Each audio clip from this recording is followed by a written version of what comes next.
আসসালামু আলাইকুম বন্ধুরা, আপনারা তো এত চিংড়ি মাছের মালাইকারি খেয়েছেন, কিন্তু এরকম স্বাদ, এরকম টেস্ট আর ঘরোয়া পদ্ধতিতে সহজ উপায়ে আমার মনে হয় মুনিয়া কিচেন ছাড়া আর কোথাও পাবেন না। অনেকে অনেক রকম আপনাদের চিংড়ির মালাইকারি সাজেস্ট করেছে বা দেখিয়েছে, কিন্তু আপনারা পুরো সম্পূর্ণ ভিডিওটি একবার দেখুন। আমার শর্ট ভিডিও চ্যানেলে লং ভিডিও একটা একটা করে আপলোড করছি। যদি সেই শর্ট ভিডিও চ্যানেল থেকে বুঝতে না পারেন, অবশ্যই আমার লং ভিডিওগুলো দেখবেন। তো আমি চিংড়ি মাছের মালাইকারি শর্ট ভিডিওতেও দিয়েছি।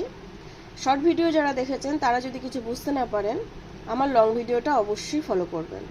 লং ভিডিওতে আমি স্টেপ বাই স্টেপ কিভাবে চিংড়ি মাছের মালাইকারিটা টেস্টি করতে হবে, কিভাবে কি করলে কার পরে কি দিলে সেটা সম্পূর্ণ একদম হোটেলের মতো টেস্ট এবং কালার যাই বলুন না কেন, ফ্লেভার সবই হবে, সেটা আমি স্টেপ বাই স্টেপ এই রান্নার মাধ্যমে দেখিয়েছি। তো অবশ্যই আপনাদের বলবো, যদি আপনারা মুনিয়া কিচেন ভিজিট করেন তাহলে আমার চ্যানেলটিকে সাবস্ক্রাইব করে রাখবেন, বেল আইকনটি প্রেস করে রাখবেন, যাতে প্রত্যেকটা নোটিফিকেশন আপনাদের সামনে চলে যায়। এবং যদি ভালো লেগে থাকে তাহলে লাইক, কমেন্ট, শেয়ার করবেন। আরেকটা কথা বলি, আপনারা যদি লাইক, কমেন্ট, শেয়ার করেন তাহলে কমেন্টগুলো করলে আমরা বুঝতে পারবো আপনারা কি চাইছেন বা কোন রেসিপি নিয়ে আমরা আপনাদের সামনে পরের রেসিপিটা উপস্থাপন করব, আমাদের পক্ষে খুবই ভালো হয়। তো অবশ্যই আপনারা চেষ্টা করবেন কমেন্ট করে জানাতে কোন রেসিপিটা আপনাদের লাগবে। তো সেই রেসিপি নিয়ে আমরা আবার নেক্সট ভিডিওতে চলে আসব। অবশ্যই মুনিয়া কিচেন ভিজিট করুন এবং মুনিয়া কিচেনের প্রত্যেকটি ভিডিও আপনারা স্টেপ বাই স্টেপ দেখুন।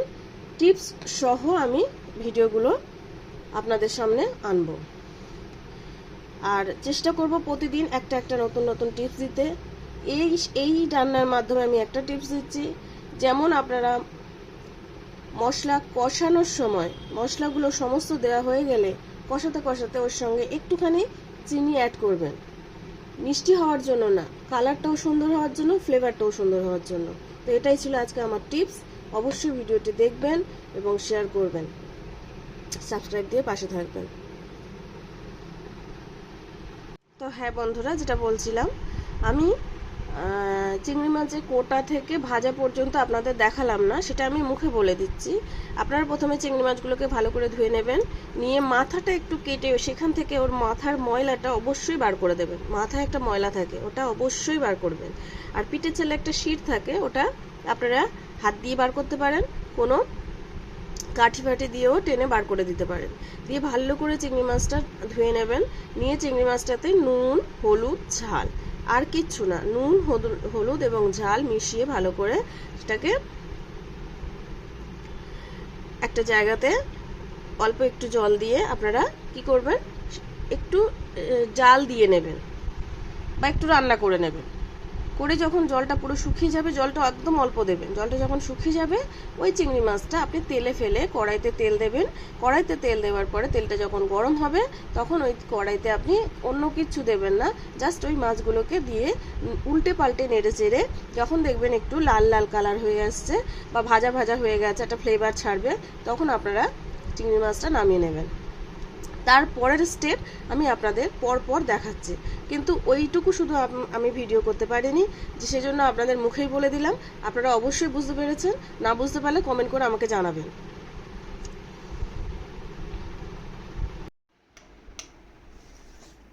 আচ্ছা, এবার বলি, আপনারা এইভাবে চিংড়িটাকে মালাইকারি, এটা লাস্ট পর্ব দেখালাম।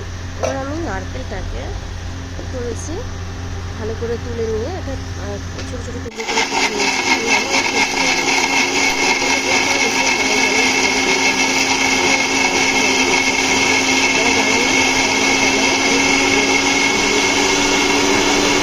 যদি না জেনে থাকে, অনেকে আছে তো জানেন না নতুন, তো তারা হয়তো নাও জানতে পারে।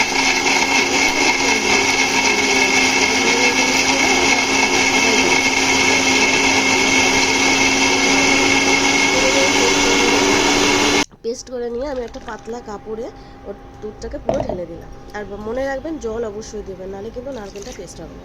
আচ্ছা, পেস্ট করে নিয়ে আমি ওর সঙ্গে আবার একটুখানি গরম জল দেবেন, গরম জল দিয়ে সেটাকে আমি কি করেছি, দুধ বার করে নিয়েছি। দুধ বার করে নিয়ে আমি দুধটাকে কাপড়ে ভালো করে ছেঁকে নিয়েছি। নিয়ে আমার দুধটা বার হয়ে গেছে, আপনারা দেখুন আমি কাপড়ে ফেলে দিয়েছি। দিয়ে সেই কাপড়টা ভালো করে আমি ভালো করে একসঙ্গে ধরে দুধটা চিপে চিপে বার করে নেব। দুধটা ভালো করে অবশ্যই চেষ্টা করবেন বার করে নেওয়া। হ্যাঁ, ওইভাবে দুধটা চেপে বার করে নেওয়ার পরে আমি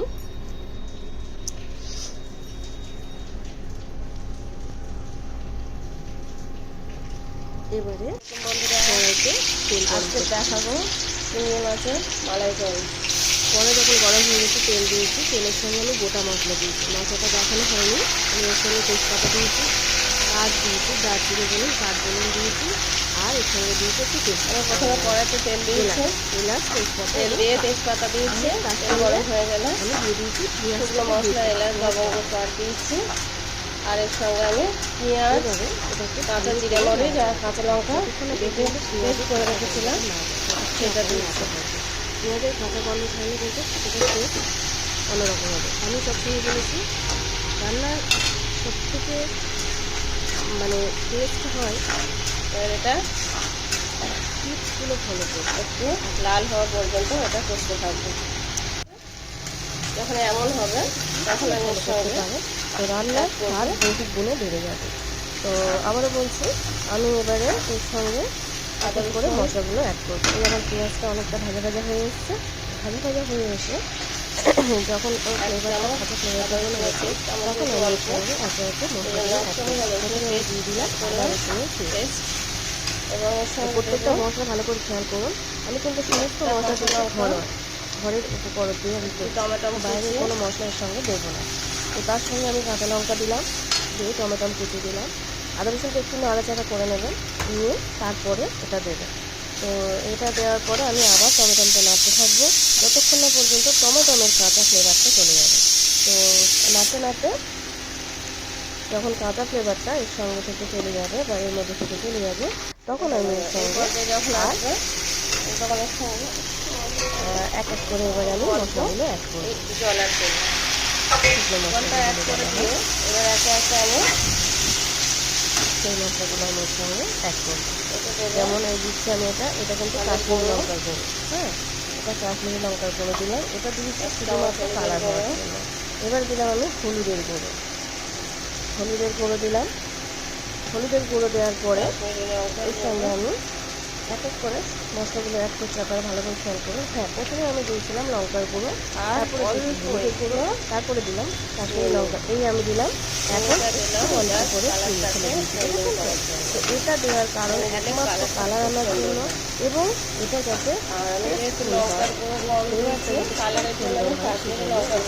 অবশ্যই আপনারা চাইলে লঙ্কা যারা বেশি খান লঙ্কা, এটা শুধুমাত্র এবং তারা ঝাল বা কাশ্মীরি লঙ্কা কালারটাও খুব সুন্দর থাকে। এই পর্যায়ে যদি আপনি চিনিটা দিতে পারেন অল্প করে, দিয়ে আমি নাড়াচাড়া করতে থাকবো এবং যখন দেখবো একটু তলাতে লেগে যাচ্ছে তখন আমি এর সঙ্গে একটু করে হয় দুধ অ্যাড করতে পারে, আবার জলও অ্যাড করতে পারে। আমি দুধ দিয়ে এটা করছি, জল দিয়ে না কিন্তু দুধ দিয়ে নাড়াচাড়া করছি, নাড়াচাড়া করবো এবং একটু একটু করে জল দেবো। দুধ দিতে দিতে যখন আমার এটা পুরো মানে চাইলে হয়ে যাবে এবং সম্পূর্ণ এর থেকে তেল ছেড়ে দেবো, তারপরে সেই নারকেলের জল না দুধ অ্যাড করবো, তখন থেকে তেল ছাড়বে। যেটা দেখতে পাচ্ছেন বন্ধুরা, এবার আমি লাস্ট পর্যায়ে দিয়ে দিচ্ছি লবণ, লবণটা দিয়ে দিচ্ছি। লবণটা দিয়ে আমি ভালো করে নাড়াচাড়া করছি। হ্যাঁ, লবণটা আবার এর সঙ্গে মিশিয়ে দেওয়ার জন্য ভালো করে একটু নাড়াচাড়া করে দিচ্ছি।